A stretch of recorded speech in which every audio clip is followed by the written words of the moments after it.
Purihin ng Panginoon, umawit ng kagalakan, at tugtugin ang gitara at ang kaaya-ayang lira.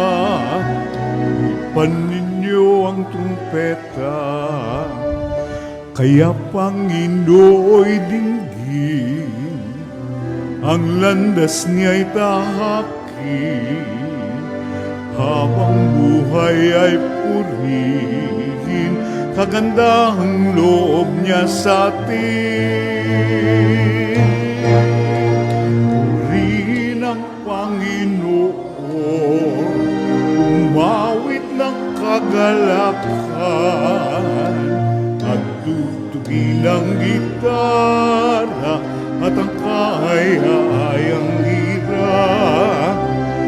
Ipan ninyo ang trumpeta, ipan ng trumpeta.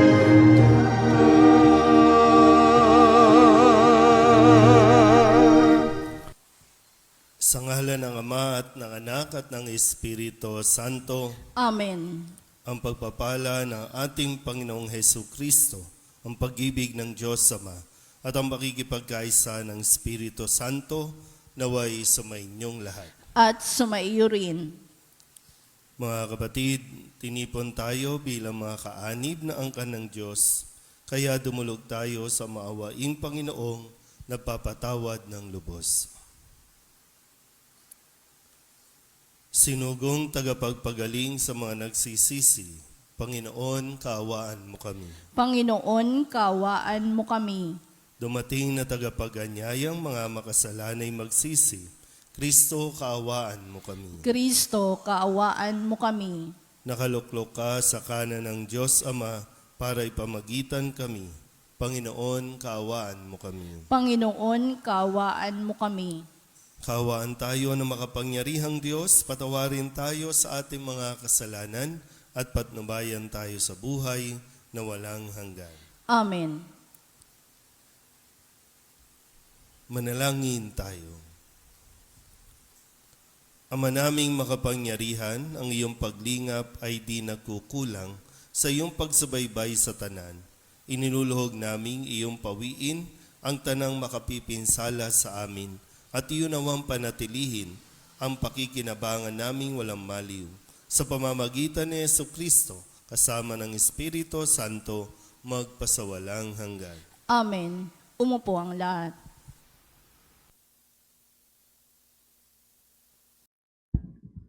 Pagbasa mula sa ikalawang sulat ni Apostol San Pablo kay Timoteo. Pinakamamahal, alalahanin mo si Hesu Kristo, ang nagmula sa angkan ni David at ang muling nabuhay.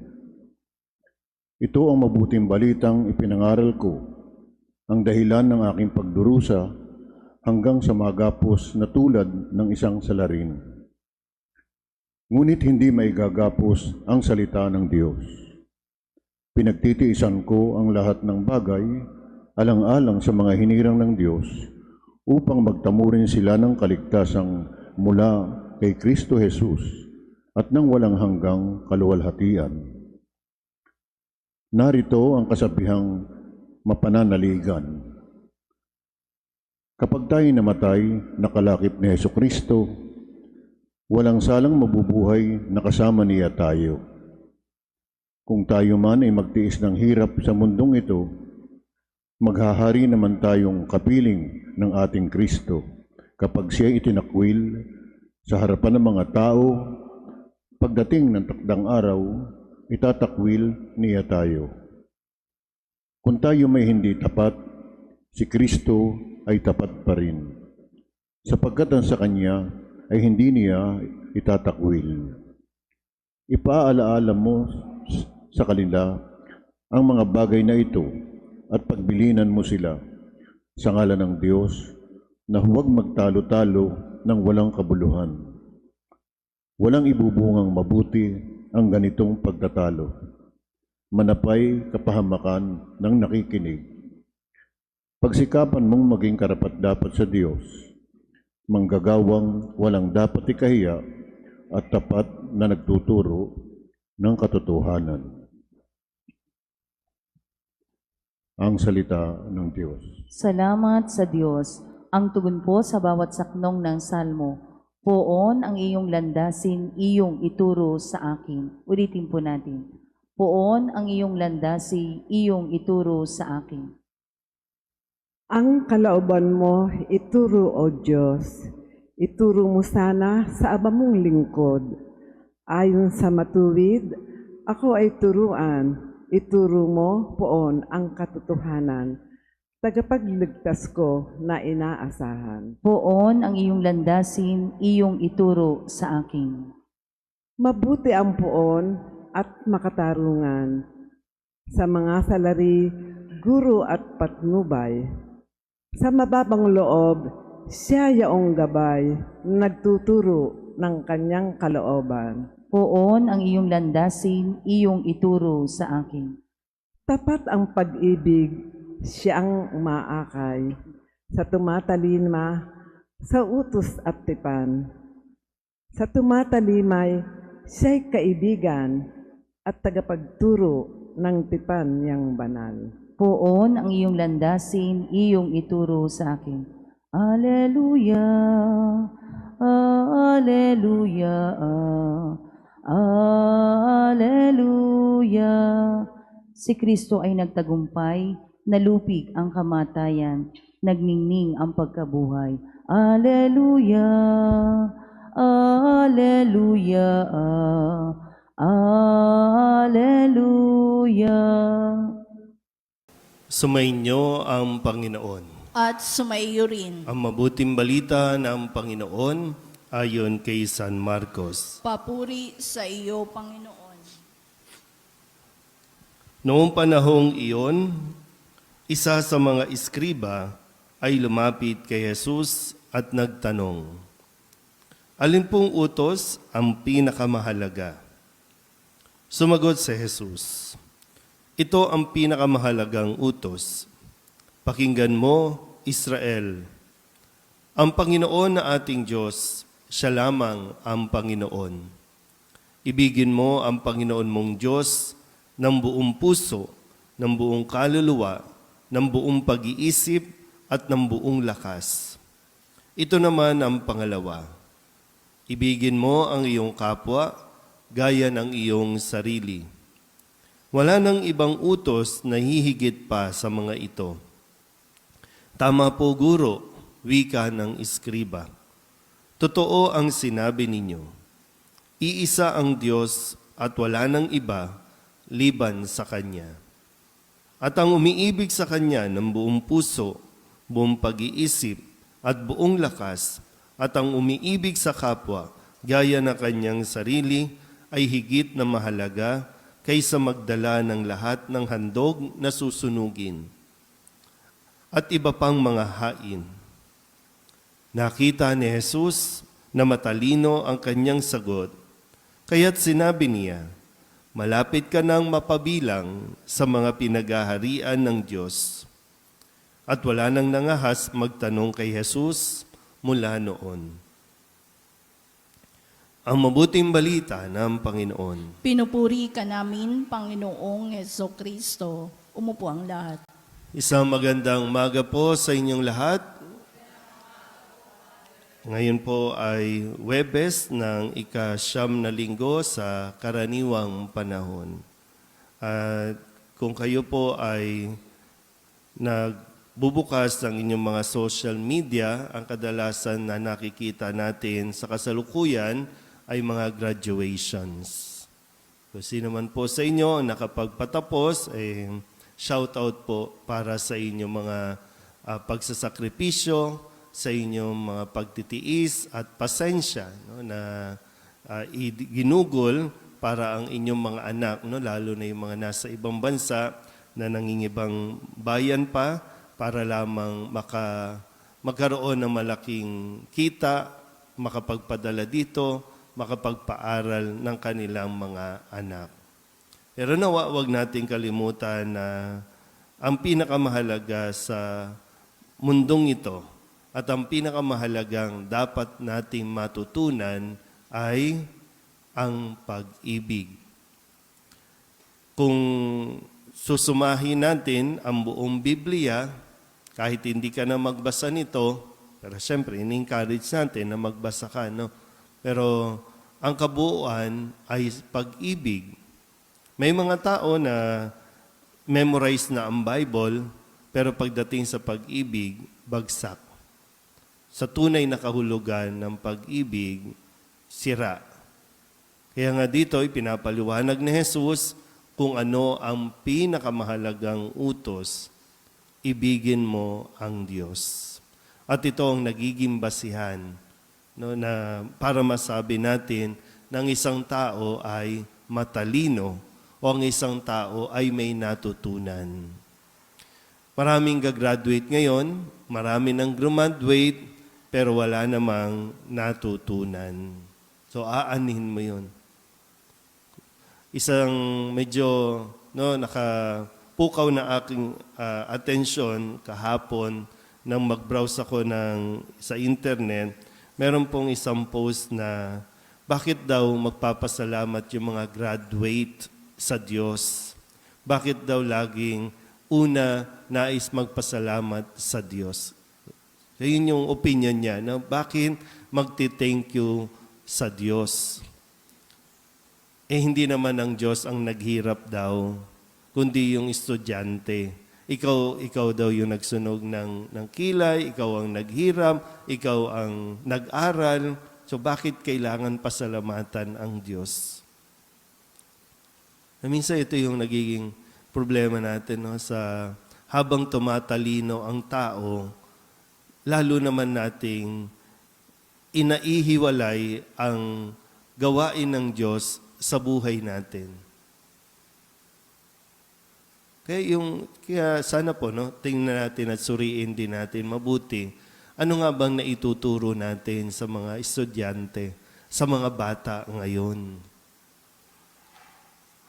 Kasi sila yung mga susunod na henerasyon. Mawawala tayo sa mundong ito. Pero paano nga ba pagdating ng panahon nila? Iiral pa ba na nakikilalanin pa ba nila ang Diyos? O lahat ay sasabihin na lang na dahil sa sarili kong galing, dahil sa sarili kong kakayanan, at hindi na natin kailangan ng Diyos. Dito, no, pinuri ni Jesus itong isang iskriba na nagtanong sa kanya. Ang isang iskriba ay tinuturing ng mga Hudyo na matalino kasi sila ang nakakaalam ng batas. Sila yung nagtuturo ng batas. At na-realize niya na sa lahat ng batas na kanilang ipinapatupad, sa lahat ng batas sa kanilang sinisikap na sa buhay ng bawat isang Hudyo, ito yung pinakamahalaga. At nalaman niya ito. Ibigin ng Diyos, ibigin ng kapwa, gaya ng sarili.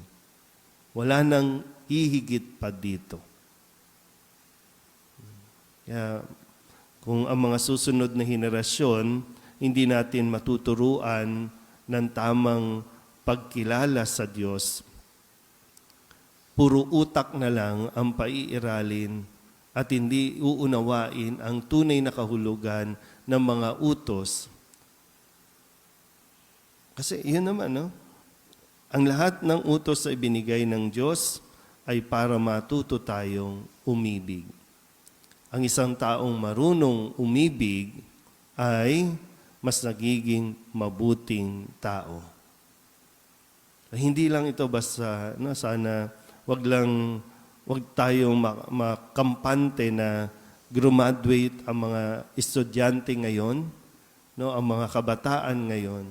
Kundi sana patuloy pa rin natin na ipagdasal na makita nila na ang Diyos ang kumikilos sa kanilang buhay, sa buhay ng bawat isa sa atin.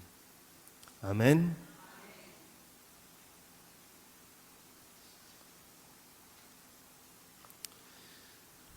Sa ating mga panalangin ngayon, maipakita nawa natin ang ating pag-ibig sa Diyos ng buong puso, kaluluwa, isip at lakas, at ang ating pag-ibig sa kapwa tulad ng paggalang at pagpipitagan natin sa ating mga sarili. Ang ating pong itutugon, Panginoon, punuin mo kami ng iyong pag-ibig. Panginoon, punuin mo kami ng iyong pag-ibig. Ang simbahan naway hindi tumigil sa pagpapahayag ng nasa puso ng Ebanghelyo ang pag-ibig sa Diyos at ang pag-ibig sa kapwa. Manalangin tayo sa Panginoon. Panginoon, punuin mo kami ng iyong pag-ibig. Ang mga tinanggalan ng karapatan, mga itinataboy at mga walang nagmamahal, naway hindi natin makaligtaang ipadama ang ating habag sa kanila. Manalangin tayo sa Panginoon. Tayo naway makitungo sa ating kapwa ng may kabutihang loob at paggalang. Manalangin tayo sa Panginoon. Tayo naway magkaroon ng higit na malalim na pagkalinga sa mga may sakit at mga matatanda sa pamamagitan ng banayad na paghaplos ng Espiritu Santo. Manalangin tayo sa Panginoon. Ang ating mga mahal na yumao, naway dalhin ni Kristo sa kanyang walang hanggang kaharian. Manalangin tayo sa Panginoon.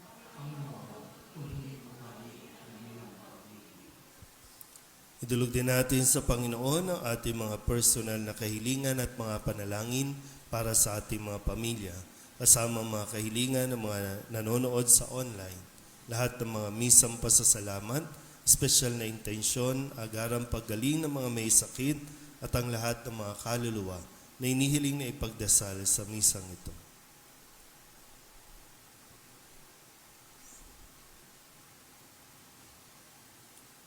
Ang lahat ng ito inihiling namin sa ngalan ni Kristong aming Panginoon.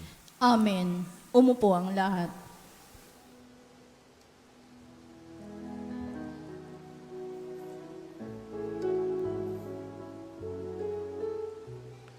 Ang himig mo, ang awit ko, lahat ng ito'y nagmula sa iyo. Muling ihahandog sa iyo, buong puso kong inaalay sa iyo. O Diyos, o Panginoon, lahat ay biyayang aming inampon, aming buhay at kakayahan. Ito'y para lamang sa iyong kaluwalhatian.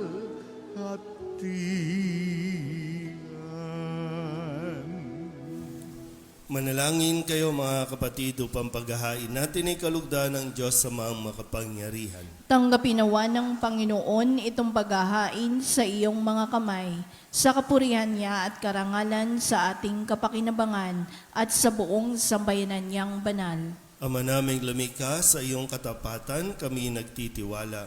Ngayong ang mga alay ay aming inihahanda at inihahain dito sa banal mong dambana. Sa kagandahang loob mong sa aming dumadalisay, kami naway makaganap ng may malinis sa kalooban sa paglilingkod namin sa banal na pagdiriwang sa pamamagitan ni Jesucristo kasama ng Espiritu Santo magpasawalang hanggan. Amen. Sumainyo ang Panginoon. At sumaiyo rin. Itaas sa Diyos ang inyong puso at diwa. Itinaas na namin sa Panginoon. Pasalamatan natin ang Panginoong ating Diyos. Marapat na siya ay pasalamatan. Ama naming makapangyarihan, tunay nga marapat na ikaw ay aming pasalamatan. Sa iyong paglingap at kagandahang loob, ang tao'y nilikha mo at pinangangasiwa sa sansinukom. Sa hangad mong siya'y iwastong lubos, siya'y pinagdusa mo sa kanyang pagtalikod. Sa iyong paggiliw, iyong ipinahintulot na makabalik siya sa pamamagitan ni Kristo Jesus. Kaya kaysa ng mga anghel na nagsisiawit ng papuri sa iyo, nang walang humpay sa kalangitan, kami nagbubunyi sa iyong kadakilaan. Santo, Santo, Santo, Panginoong Diyos na makapangyarihan, napupuno ang langit at lupa ng kaluwalhatian mo. Hosana sa kaitaasan, pinagpala na paririto sa ngalan ng Panginoon. Hosana sa kaitaasan. Ama naming banal, ikaw ang bukal ng tanang kabanalan, kaya't sa pamamagitan ng iyong Espiritu, gawin mong banal ang mga kaloob na ito upang para sa aming maging katawan at dugo ng aming Panginoong Heso Kristo. Bago niya pinagtis ang kusang loob na maging handog, inawakan niya ang tinapay, pinasalamatan kaniya, pinaghati-hati niya iyon, iniabot sa kanyang mga alagad at sinabi, "Tanggapin ninyong lahat ito at kanin, ito ang aking katawan na ihahandog para sa inyo."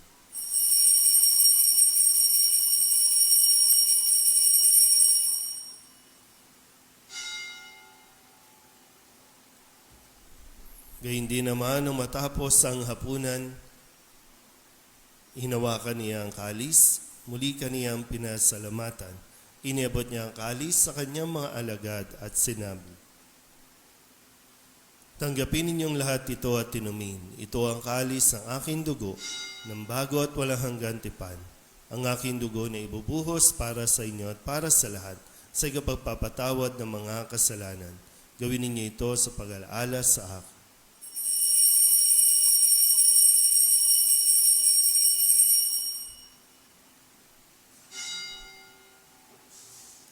Ipagbunyi natin ang misteryo ng pananampalataya. Si Kristo'y namatay, si Kristo'y nabuhay, si Kristo'y babalik sa wakas ng panahon. Ama, ginagawa namin ngayon ang pag-alaala sa pagkamatay at muling pagkabuhay ng iyong anak, kaya tiniaalay namin sa iyo ang tinapay na nagbibigay buhay at ang kalis na nagkakaloob ng kaligtasan. Kami nagpapasalamat dahil kami iyong minarapat na tumayo sa harap mo para maglingkod sa iyo. Isinasamo namin kami magsasalo-salo sa katawan at dugo ni Kristo ay mabuklod sa pagkakaisa sa pamamagitan ng Espiritu Santo. Ama, lingapin mo ang iyong simbahang laganap sa buong daigdig. Puspusin mo kami sa pag-ibig kay San Francisco na aming Papa at ni Jose na aming Obispo at ng Tanang Kaparian. Alalahanin mo rin ang mga kapatid naming nahimlay na may pag-asang sila'y muling mabubuhay, gayon din ang lahat ng mga pumanaw. Kawaan mo sila at patuloyin sa iyong kaliwanagan.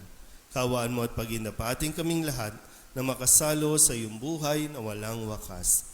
Kaysa ng mahal na Birhen Maria na ina ng Diyos, ng kabiyak ng puso niyang sa San Jose. Kaysa ng mga apostol at ng lahat ng mga banal na namuhay dito sa daigdig ng kalugod-lugod sa iyo, may pagdiwang nawa namin ang pagpupuri sa ikararangal mo sa pamamagitan ng iyong anak na aming Panginoong Heso Kristo. Sa pamamagitan ni Kristo, kasama niya at sa Kanya, ang lahat ng parangal at papuri ay sa iyo, Diyos Amang makapangyarihan, kasama ng Espiritu Santo, magpasawalang hanggan. Amen.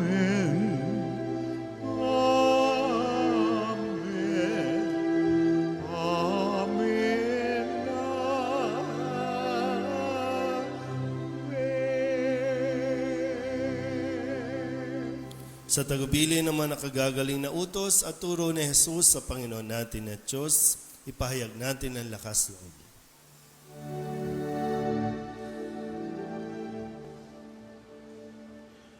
Ama namin sumasalangit ka, sambahin ang ngalan mo. Mapasa amin ang kaharian mo, sundin ang loob mo, sa lupa para nang sa langit. Bigyan mo kami ngayon ng aming kakanin. Sa araw-araw at patawarin mo kami sa aming mga sala para ng pagpapatawad namin sa nagkakasala sa amin. At huwag mo kaming ipahintulot sa tukso at iadya mo kami sa lahat ng masama.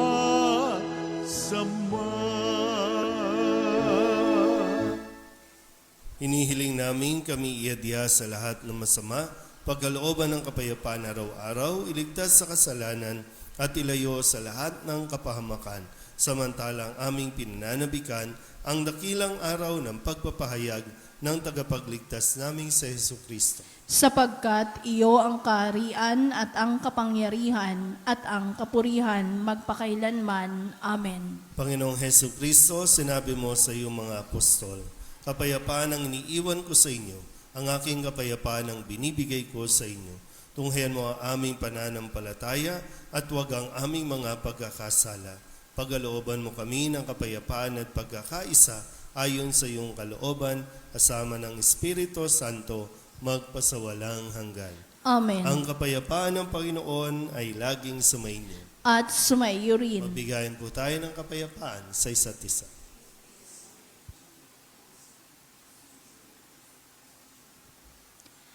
Kordero ng Diyos na nag-aalis ng mga kasalanan ng sanlibutan, maawa ka sa amin. Kordero ng Diyos na nag-aalis ng mga kasalanan ng sanlibutan, maawa ka sa amin. Kordero ng Diyos na nag-aalis ng mga kasalanan ng sanlibutan, ipagkaloob mo sa amin ang kapayapaan. Lumuhod ang lahat.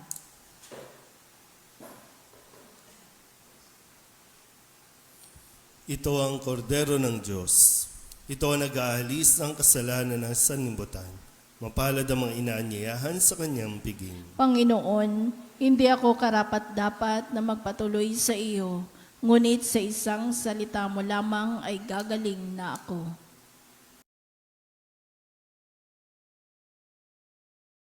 Di ba, Jesus ko, ikaw ang buhay ng kaluluwa at katawan. Walang katulad na kaligayahan ang sa puso'y nararamdaman. Wala akong takot pagkat ikaw ay nariyan. Alam ko ring ako ay di mo pababayaan. Mayroon pa ba kaya kung dapat pangambahan maliban sa aking mga pagkukulang? Di ba, Jesus ko, ikaw ang buhay ng kaluluwa at katawan.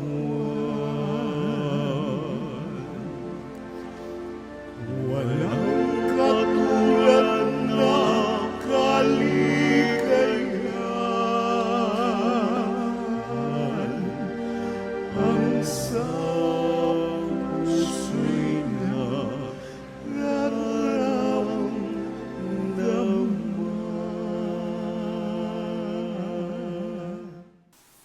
Ama naming mapagmahal, pagharian mo sa iyong Espiritu, kami pinapakinabang mo sa katawan at dugo ni Kristo, upang di lamang sa pagsasalita, kundi rin naman sa pagsasagawa, ikaw ay aming maipagdangal at maging karapat dapat kaming makapasok sa kaharian mo sa kalangitan. Sa pamamagitan ni Yesu Kristo, kasama ng Espiritu Santo, magpasawalang hanggan. Amen. Sumainyo ang Panginoon. At sumaiyo rin. At pagpalain kayo ng makapangyarihang Diyos, Ama at Anak, at Espiritu Santo. Amen. Tapos sa banal na misa, humayo tayo sa kapayapaan ni Kristo. Salamat sa Diyos. Magandang umaga po. Magandang umaga po.